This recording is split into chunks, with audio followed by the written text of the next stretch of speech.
এয়া আকাশবাণী।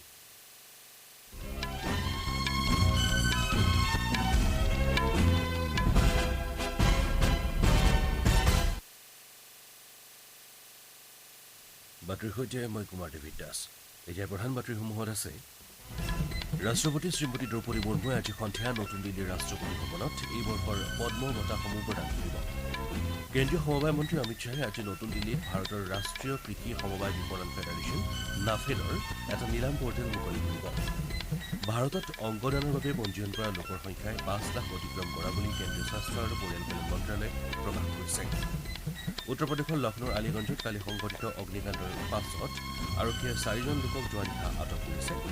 আৰু ফিফা বিশ্বকাপ ফুটবল প্ৰতিযোগিতাৰ এখন খেলত ফ্ৰান্সে ইৰাকক ৩-০ গ'লৰ ব্যৱধানত পৰাস্ত কৰিছে।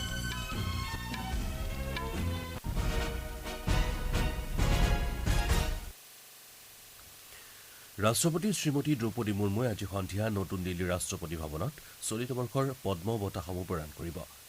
এক চৰকাৰী বিজ্ঞপ্তিত প্ৰকাশ কৰা অনুসৰি ৰাষ্ট্ৰপতিগৰাকীয়ে আজিৰ অনুষ্ঠানত 2টা পদ্মবিভূষণ, 7টা পদ্মভূষণ আৰু 56টা পদ্মশ্ৰী বঁটাকে ধৰি মুঠ 65টা পদ্ম বঁটা প্ৰদান কৰিব।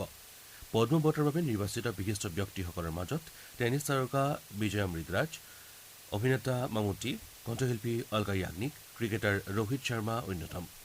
গণৰাজ্য দিৱসৰ প্ৰাকসন্ধ্যা চৰকাৰে 2026 বৰ্ষৰ বাবে 5টা পদ্ম বিভূষণ বঁটাকে ধৰি মুঠ 131টা পদ্ম বঁটাৰ বাবে নিৰ্বাচিত ব্যক্তিৰ নাম ঘোষণা কৰিছিল।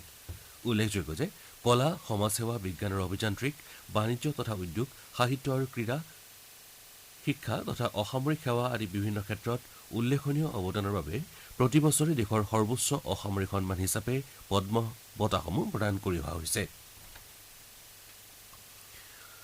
কেন্দ্ৰীয় সমবায় মন্ত্ৰী অমিত শ্বাহে আজি নতুন দিল্লীত ভাৰতৰ ৰাষ্ট্ৰীয় কৃষি সমবায় বিপণন ফেডাৰেশ্যন নাফেডৰ এটা নিলাম পৰ্টেল মুকলি কৰিব। নিলাম প্ৰক্ৰিয়াৰ কাৰ্যক্ষমতা অধিক সহজ, স্বচ্ছ আৰু সুচল কৰি গঢ়ি তোলাৰ ক্ষেত্ৰত এই পৰ্টেলটো গুৰুত্বপূৰ্ণ পদক্ষেপ হিচাপে বিবেচিত হৈছে। নিলাম প্ৰক্ৰিয়াৰ সৈতে জড়িত কাম কাজসমূহক এখন ডিজিটেল মঞ্চ প্ৰদান কৰাৰ লগতে কৃষক আৰু প্ৰতিষ্ঠানটোৰ সদস্য তথা অংশীদাৰসকলৰ স্বাৰ্থৰ হকে নাফেডৰ সামগ্ৰিক কাম কাজ উন্নত কৰাৰ ক্ষেত্ৰত পৰ্টেলটো যথেষ্ট সহায় কৰিব বুলি আশা কৰা হৈছে।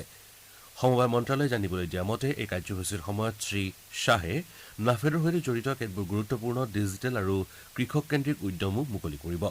ইয়াৰ ভিতৰত কৃষকৰ শিশুসকলৰ বাবে নাফেড কল্যাণ জলপানী, মাহজাতীয় আৰু তৈলজাত শস্যৰ উদ্ভাৱন ব্যৱস্থাপনাৰ বাবে দৃষ্টি পৰ্টেল আৰু উদ্যম উৎসৰ পৰিকল্পনা শক্তিশালী কৰাৰ উদ্দেশ্যে আন এটা পৰ্টেল অন্যতম। ইয়াৰ পাছত শ্ৰীশ্বাহে নাফেডৰ পৰিচালনা সমিতিৰ সদস্যসকলৰ সৈতে এখন বৈঠকতো মিলিত হ'ব। এই বৈঠকৰ সময়ত নাফেডৰ কাম কাজৰ অগ্ৰগতিৰ খতিয়ান দাঙি ধৰাৰ লগতে শ্ৰীশ্বাহে পূৰ্বৰ ভ্ৰমণৰ সময়ত সংস্থাটোৰ বাবে দিয়া পৰিকল্পনা সন্দৰ্ভত দিয়া নিৰ্দেশনা সন্দৰ্ভত গ্ৰহণ কৰা ব্যৱস্থাৱলী আৰু ভৱিষ্যৎ কাৰ্যপন্থাৰ বিষয়ে তেওঁক অৱগত কৰোৱা হ'ব বুলি মন্ত্ৰালয়ে প্ৰকাশ কৰিছে।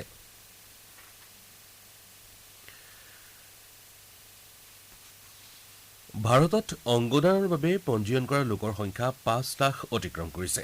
কেন্দ্ৰীয় স্বাস্থ্য আৰু পৰিয়াল কল্যাণ মন্ত্ৰালয়ে এই তথ্য প্ৰকাশ কৰিছে। এই পৰিসংখ্যাই অংগ আৰু কলাদানৰ বাবে জীৱন ৰক্ষাকাৰী পদক্ষেপৰ প্ৰতি দেশবাসীৰ সজাগতা আৰু অৱদান আগবঢ়োৱাৰ মানসিকতাক প্ৰতিফলিত কৰা বুলি মন্ত্ৰালয়ে উল্লেখ কৰিছে। অংগ প্ৰতিৰোপণৰ অপেক্ষাত থকা ৰোগীসকলৰ বাবে এই মহানুভৱতাই নতুন আশাৰ বাট মুকলি কৰিব বুলি মন্ত্ৰালয়ে আশা প্ৰকাশ কৰে। চৰকাৰৰ নিৰন্তৰ প্ৰচেষ্টা আৰু স্বেচ্ছামূলক অংগদানৰ প্ৰতি জনসাধাৰণৰ সজাগতাই এই সাফল্য সম্ভৱ কৰি তোলা বুলি মন্ত্ৰালয়ে জানিবলৈ দিছে। এই উপলক্ষে ৰাষ্ট্ৰীয় অংগ আৰু কলা প্ৰতিৰোপণ সংস্থাৰ সঞ্চালক ডাঃ অনিল কুমাৰে দেশবাসীলৈ কৃতজ্ঞতা জনোৱাৰ লগতে অংগদানৰ মহান কাৰ্যত সহযোগিতা আগবঢ়োৱাৰ বাবে সকলো ৰাজ্য চৰকাৰ তথা কেন্দ্ৰীয় শাসিত অঞ্চলৰ প্ৰশাসনলৈ ধন্যবাদ জ্ঞাপন কৰে। সন্ত্ৰাসবাদ বিৰোধী বিষয়ত ভাৰত মৰক্কো যুটীয়া কাৰ্যকৰী গোটৰ দ্বিতীয়খন বৈঠক কালি নতুন দিল্লীত অনুষ্ঠিত হয়। বৈদেশিক পৰিক্ৰমা মন্ত্ৰালয়ৰ সন্ত্ৰাসবাদ বিৰোধী বিভাগৰ যুটীয়া সচিব ডাঃ বিনোদ বাহৰে আৰু মৰক্কোৰ ৰাষ্ট্ৰীয় ন্যায়িক আৰক্ষী ব্ৰিগেডৰ হিছাম বালিয়ে বৈঠকত সহ অধ্যক্ষতা কৰে। বৈঠকত উভয় পক্ষই সীমান্তৰ সিপাৰৰ সন্ত্ৰাসবাদকে ধৰি সকলো ধৰণৰ সন্ত্ৰাসবাদ আৰু সন্ত্ৰাসবাদী কাৰ্যকলাপক তীব্ৰ ভাষাৰে গৰিহণা দিয়ে। উভয় পক্ষই যোৱা বৰ্ষৰ 22 এপ্ৰিলত জম্মু কাশ্মীৰৰ পেহেলগামত হোৱা সন্ত্ৰাসবাদী আক্ৰমণ আৰু 10 নৱেম্বৰত নতুন দিল্লীৰ লালকিল্লাৰ সমীপত হোৱা সন্ত্ৰাসবাদী আক্ৰমণৰো গৰিহণা দিয়ে। বৈদেশিক পৰিক্ৰমা মন্ত্ৰালয়ত প্ৰকাশ কৰা অনুসৰি এই বৈঠকত দুয়োখন দেশে সন্ত্ৰাসবাদৰ বিৰুদ্ধে যুঁজ দিয়াৰ ক্ষেত্ৰত দেশ দুখনৰ মাজৰ দ্বিপাক্ষিক সহযোগিতা অধিক শক্তিশালী কৰাৰ বিভিন্ন দিশ সন্দৰ্ভত বিতংভাৱে আলোচনা কৰে। তেওঁলোকে লগতে ৰাষ্ট্ৰসংঘ ফাইনেন্সিয়েল একশ্যন টাস্ক ফ'ৰ্চ চমুকৈ FATA, গোলকীয় সন্ত্ৰাসবাদ বিৰোধী মঞ্চকে ধৰি বিভিন্ন ক্ষেত্ৰত সহযোগিতা বৃদ্ধিৰ প্ৰতিশ্ৰুতিবদ্ধতাৰ কথাও দোহাৰে। আপোনালোকে বাতৰি শুনিছে আকাশবাণীৰ পৰা।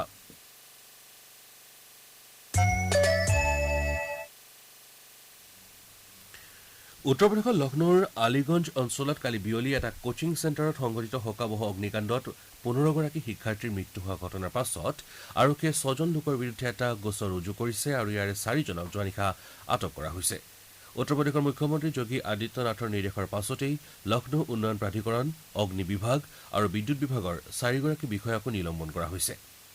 আলিগঞ্জ আৰক্ষীয়ে ভাৰতীয় ন্যায় সংহিতা আৰু উত্তৰ প্ৰদেশ অগ্নি সেৱা অধিনিয়মৰ সৈতে জড়িত ধাৰাৰ অধীনত 6গৰাকী অভিযুক্ত আৰু আন কেইগৰাকীমান ব্যক্তিৰ বিৰুদ্ধে এখন এজাহাৰ দাখিল কৰিছে।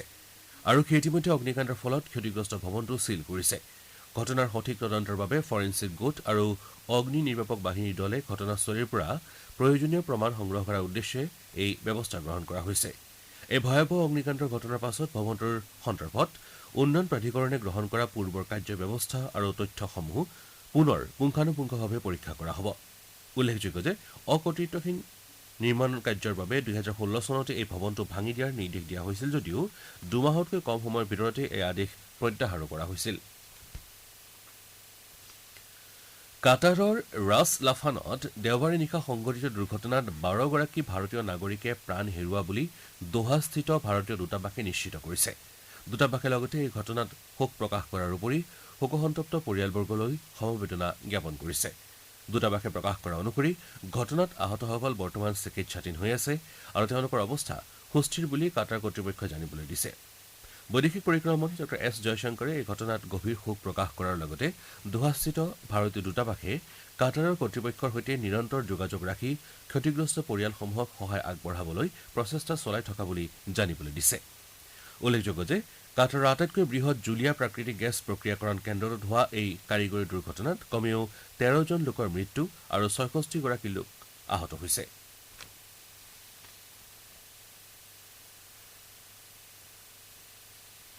ফিফা বিশ্বকাপ ফুটবল প্ৰতিযোগিতাৰ এখন খেলত ফ্ৰান্সে ইৰাকক 3-0 গ'লৰ ব্যৱধানত পৰাস্ত কৰিছে।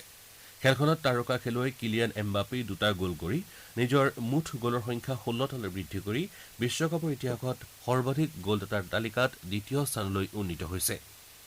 ইপিনে আমেৰিকাৰ আৰ্লিংটনত অনুষ্ঠিত গ্ৰুপ জেৰ আন এখন গুৰুত্বপূৰ্ণ খেলত আৰ্জেণ্টিনাই অষ্ট্ৰিয়াক 2-0 গ'লত পৰাস্ত কৰিছে। এই জয়ৰ সৈতে আৰ্জেণ্টিনাই প্ৰতিযোগিতাখনৰ পৰৱৰ্তী পৰ্যায় অৰ্থাৎ ৰাউণ্ড অফ 32ত নিজৰ স্থান সুনিশ্চিত কৰিছে। অধিনায়ক লিঅনেল মেছিয়ে 38 মিনিটত প্ৰথমটো আৰু অতিৰিক্ত সময়ত দ্বিতীয়টো গ'ল কৰি দলৰ জয় সুনিশ্চিত কৰে।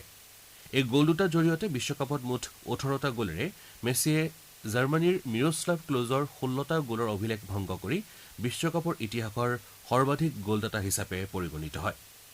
বিশ্বকাপত আজি পুৱা 5:30 নিউয়ৰ্কৰ নিউ জাৰ্চি ষ্টেডিয়ামত আৰম্ভ হোৱা এখন খেলত নৰৱে সেনেগালৰ বিৰুদ্ধে অৱতীৰ্ণ হৈছে।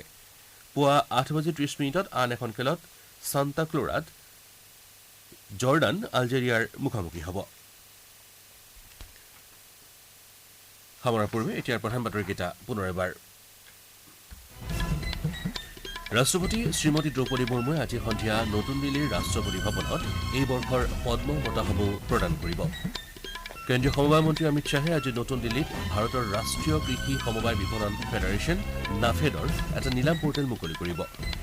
ভাৰতত অংগদানৰ বাবে পঞ্জীয়ন কৰা লোকৰ সংখ্যা 5 লাখ অতিক্ৰম কৰা বুলি কেন্দ্ৰীয় স্বাস্থ্য আৰু পৰিয়াল কল্যাণ মন্ত্ৰালয়ে প্ৰকাশ কৰিছে। উত্তৰ প্ৰদেশৰ লক্ষ্ণৌৰ আলিগঞ্জত কালি সংঘটিত অগ্নিকাণ্ডৰ পাছত আৰক্ষীয়ে 4জন লোকক আটক কৰিছে। আৰু ফিফা বিশ্বকাপ ফুটবল প্ৰতিযোগিতাৰ এখন খেলত ফ্ৰান্সে ইৰাকক 3-0 গ'লৰ ব্যৱধানত পৰাস্ত কৰিছে।